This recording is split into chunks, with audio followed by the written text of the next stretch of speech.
You know, people always ask me what's the secret to winning an NBA championship. I often tell them there really is no secret. It takes the first effort. It takes taking that first step. It takes commitment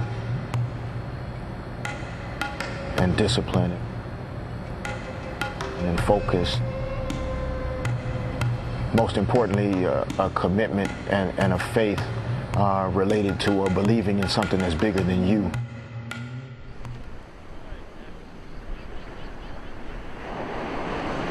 As 2011 began, the city of Los Angeles saw their Lakers fighting through another slump. But hope returned, along with their starting center, Andrew Bynum. Well, I think we're all happy to have Andrew back. I think that's the biggest plus. You can't teach size. You know, and him and Powell together they can play beautiful together. It's refreshing to having Andrew back with us. Obviously, big presence for us in the paint, a guy that can score down low, can intimidate and block shots, can rebound. So we're excited to have him back on board.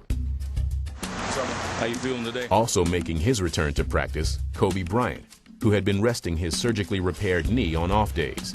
And immediately, the intensity picked up. Having him on the floor with us in practice makes a huge difference. You know, he doesn't have an in-between gear. So when he's out there on the floor with everybody, you know, he's going to say things and do things that just kind of gets everybody's edge up. Yeah, we had a very hard practice yesterday. We ran a lot, we worked on a lot of stuff. You know, and it carries over. I mean, we've been having some pretty intense and competitive practices, and it just can't help but translate to the court. The Lakers did respond, as Kobe imposed his will and also continued his climb up the career scoring chart. With that basket, Kobe has just moved ahead of Dominique Wilkins. At 32 years of age, you're starting to see him now right at that apex of his career. And he has just surpassed the totals of Oscar Robertson. Think about sport of basketball and how many players play basketball and how many of them been in the NBA and then to be considered one of the elite. Kobe takes it away and sprints away from Dante Green and right past Akeem Olajuwon. Number 8 now on the all-time scoring list.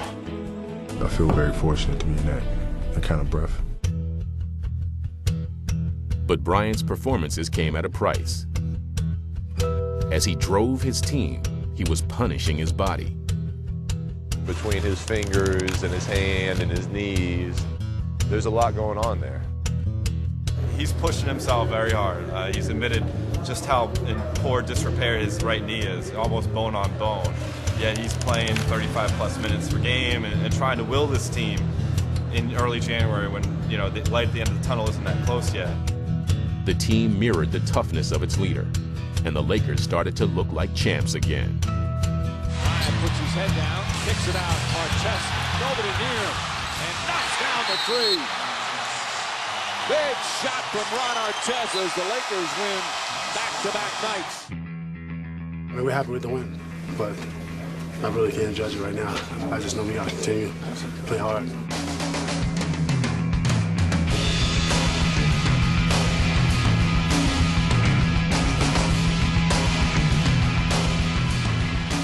We're physical tonight, we're aggressive.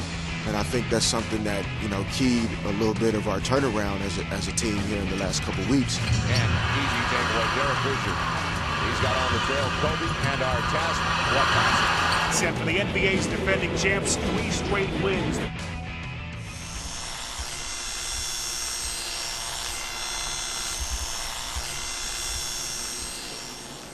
We're starting to click as far as health, and as far as everyone's game, you know, coming together at the right time. For all the drama that surrounds the Lakers, Lamar Odom brings a steadiness and versatility that the team has come to depend on. You know, you're really talking about a guy who I think makes this team the perennial championship contender that it is. Lamar Odom is off to a sensational start this year. He's been the most consistent Laker throughout the year. He shoots 60% from the field. He plays 4 different positions. If you ask Phil Jackson or Kobe Bryant, they'll tell you Lamar Odom should be on the All-Star team. Lamar's the player that a lot of people don't understand. They look at the TV and they see this guy who's angular, tall player, but nothing stands out. When you're down at court level and you see this guy who's 6'10", handling the ball, driving by guys, guards and big men. The drive, the slash, oh! Lamar Odom! And you realize that the other team has to put somebody out there on the floor to try and deal with it. Odom goes behind the back! Are you kidding me? Whether it's 5 points and 10 rebounds or, 25 points and 15 rebounds, everything counts. Lamar's got 17 boards in 26 minutes. But talent aside, it's his team-first attitude that makes Odom such a perfect fit. His temperament and the fact that he's been able to sacrifice so much of his own statistics for the betterment of the team, I don't think is talked about enough. Case in point, this year, Lamar had to start the season for Andrew Bynum, and then he goes right back to the bench, doesn't say a word about it. And that's why Lamar is so beloved in that locker room. Everybody loves Lamar.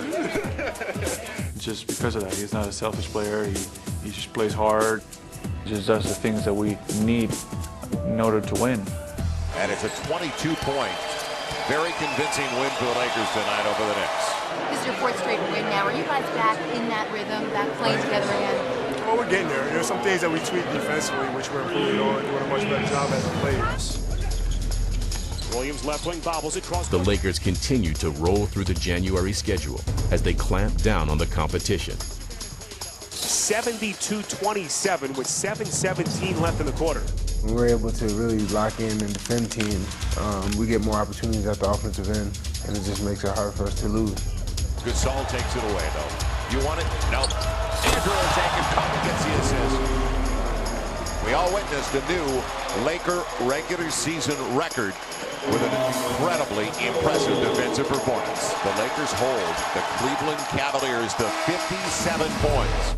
Good intensity out there defensively, guys. Let's get ready for tomorrow night's game. Get yourself ready. Get to the airplane. Let's get out there and get another one tomorrow. Keep building. Way to do it. 1, 2, 3.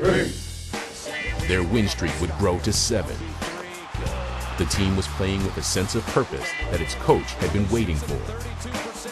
We're starting to play better. I'm starting to see the attentiveness that I like to see in a team. Bryant with the spin, dumps it off to Gasol. Beautifully done. Over the last week or two, we've made huge strides, and we are a lot better team right now than we were 2 weeks ago. With their showdown against the Celtics coming up on the calendar, the Lakers were peaking at the right time. But in Boston, the season was taking its toll. You need a blow? Huh? You need Nate right here? Rondo, you need Nate right here? Despite a rash of injuries, the Celtics were still piling up wins. But there was one player they could not afford to lose. Screen gets it back from Ray Allen for the jam. And he comes up just a little bit gimpy. He's hurt. He's the one most important piece to this puzzle. And we know we're a great team, but we can't win a championship without Kevin Garnett. Right now, I'm in game-to-game mode for our team. We don't know who's going to play right now each game. The Wizards have registered the biggest upset of the night, maybe of the season, knocking off the Celtics. But no one's going to feel sorry for us. Everyone wants to beat you, and when they beat you, they're going to celebrate like you were healthy. Coming up, can the Lakers keep winning as the competition grows stronger? Come on, you bigs. Get rather blue. And their legendary coach guides them at every step in a season that will be his last stand. You want to send him out, being the greatest coach ever, you want to send him out with a championship.